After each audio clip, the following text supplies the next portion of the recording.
Reversing the wheel of Samsara. Usually we feel that there is a large problem and we have to fix it. The instruction is to stop, do something unfamiliar, do anything beside rushing off in the same old direction, up to the same old trick. Somehow we keep distancing ourselves from the Dharma. It is as if we regard it as philosophy or crash course in self-improvement. And no matter how often we are encouraged to make meditation and the teaching relevant to our emotional life, we continue to forget to apply it when we get stuck, when we are angry with someone or broken-hearted, when we want to get even or commit suicide. At times like this, we don't seem to think meditation or the teaching quite cut the mustard. They don't quite speak to the realness of the situation. Many people said that meditation is not enough, that we need therapy and support group to deal with our most stuck pattern. They feel strongly that Dharma doesn't quite penetrate our confusion deeply enough. I often suggest therapy for a student. I see it as specific skillful means that for some people is extremely helpful. For some of us, working closely with a non-judgmental therapist allow us to overcome our fear and finally develop loving kindness for ourselves. At the same time, I know that not only is the Dharma more revolutionary, but also that for many of us, the Dharma itself supplies the tools and support we need to find our own beauty, our own insight, our own ability to work with neurosis and pain. One of the tricks seems to be having enough faith in the Dharma to bring it right into our nightmares, not as an unusable theory that distances us from our major issue or something we are meant to measure up to, but as good food, no side effect medicine that is applicable always and everywhere. The key is changing our habit and in particular, the habit of our mind. I remember the day I understood without question that we create our situation by how we use our mind, by how we keep patterning our response to life in the same old, very dusty, utterly predictable way. A situation came up about money. We were running out of money. I began to get tense. I felt as if a huge weight were literally sitting on my head. I began to panic. I had to find a way out. Until I found a way to solve this problem, I couldn't relax. I couldn't enjoy the sunshine on the water or the eagle sitting in the tree right outside my window. The whole thing was hauntingly familiar. Why I caught it this time more dramatically than ever before, I don't know. Probably it was a result of all the years of looking as honestly and uncritically as I could at my experience. Possibly it was also a result of all the meditation training I had done in seeing when I've been off, then just coming back to the present. At any rate, that day I caught it, right there in the middle of a very habitual state of mind. I saw what I was doing. I not only saw what I was doing, I also stopped. I stopped following through with my habitual plan to save the day. I decided not to rush around trying to avert disaster. I liked the thought that only I could rescue us, calm, and I let them go. I decided to see what would happen without my input, even if it meant that everything would fall apart. Sometimes you just have to let everything fall apart. Stopping my action was the first step and the hardest one. Not saving the day was going against the grain of how I operated. I felt like there was a huge wheel that had colossal momentum for going in a habitual direction, and I was turning it around. That was the Dharma is about, turning all our habit around, reversing the process of how we make everything so solid, reversing the wheel of Samsara. It starts with catching ourselves when we spin off in the same old ways. Usually we feel that there is a large problem and we have to fix it. The instruction is to stop. Do something unfamiliar. Do anything beside brushing off in the same old direction, up to the same old trick. In the Buddhist teaching, there is a lot of instruction for turning reality around. One here advised like meditate on whatever provokes resentment and lean into the sharp point. While Trippa Rinpoche was still in Tibet, his teacher Kepa Gangshar trained him in style of living. He called it instruction in the non-dual nature of reality. When we asked Rinpoche once what had happened to Khenpo Gangshar when they escaped from Tibet, he said he wasn't sure, but had heard that when the rest of them were escaping to India, Khenpo Gangshar was walking toward China.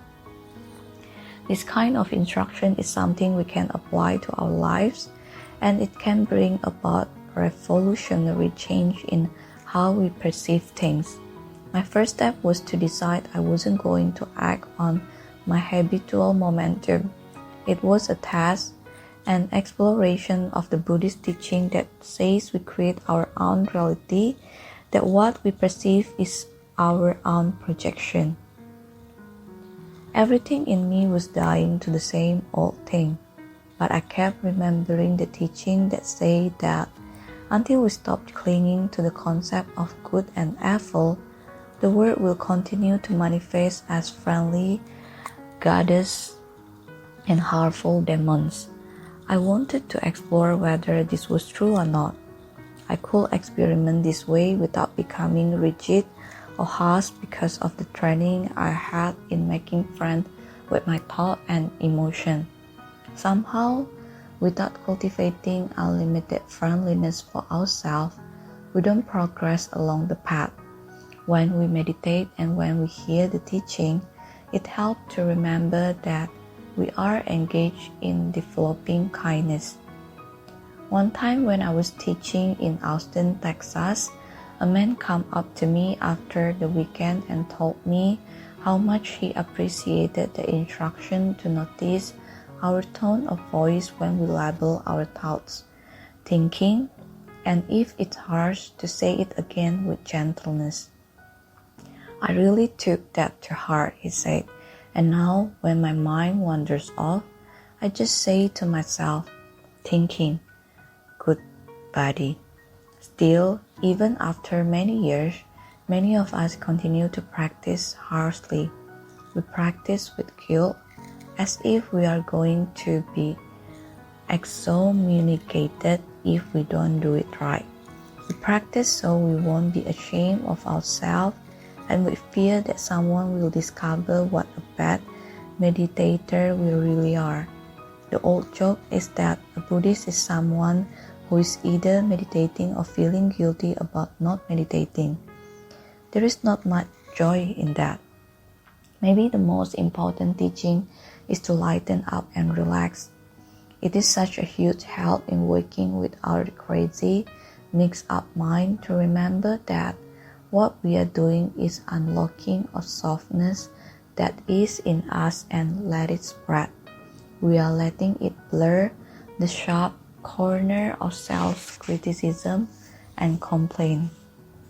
Some of us can accept others right where they are a lot of more easily than we can accept ourselves.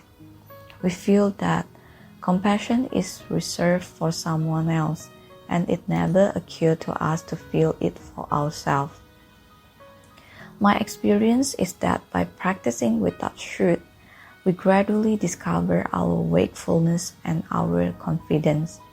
Gradually, without any agenda accept to be honest and kind, we assume responsibility for being here in this unpredictable world, in this unique moment, in this precious human body. Finally, I come to that moment when I was ready to slow down the habitual momentum of mind and stop being so predictable. I began with not acting in the familiar way. It felt difficult. There was such a huge longing to solve the problem, what Trungpa Rinpoche called nostalgia for Samsara. But my curiosity about the teaching was stronger than the yearning to do what I always done. Here I was stepping into no man's land. Here I was feeling shaky. It was real, not some lofty theory I'll read in a book. I didn't know what would happen next, but anything was preferable to reaching in the same stuck way. Every act counts, every thought and emotion counts too. This is all the path we have. This is where we apply the teaching. This is where we come to understand why we meditate. We are only going to be here for a short while.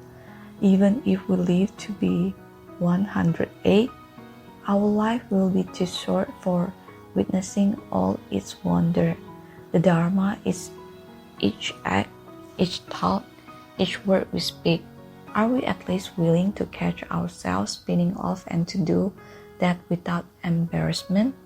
Do we at least aspire to not consider ourselves a problem, but simply a pretty typical human being who could at the moment give him or herself a break and stop being so predictable?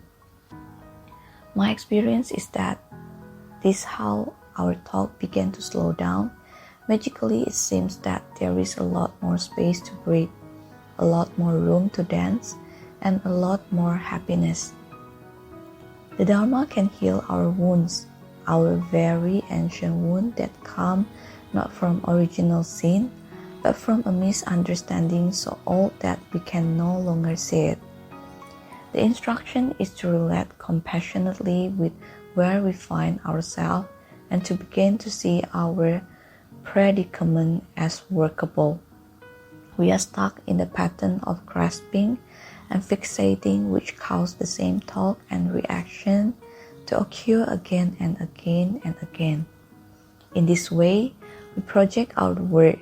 When we see that, even it's only for 1 second every 3 weeks, then we will naturally discover the knack of reversing this process of making things solid, the knack of stopping the claustrophobic world as we know it, putting down our centuries of baggage and stepping into new territory.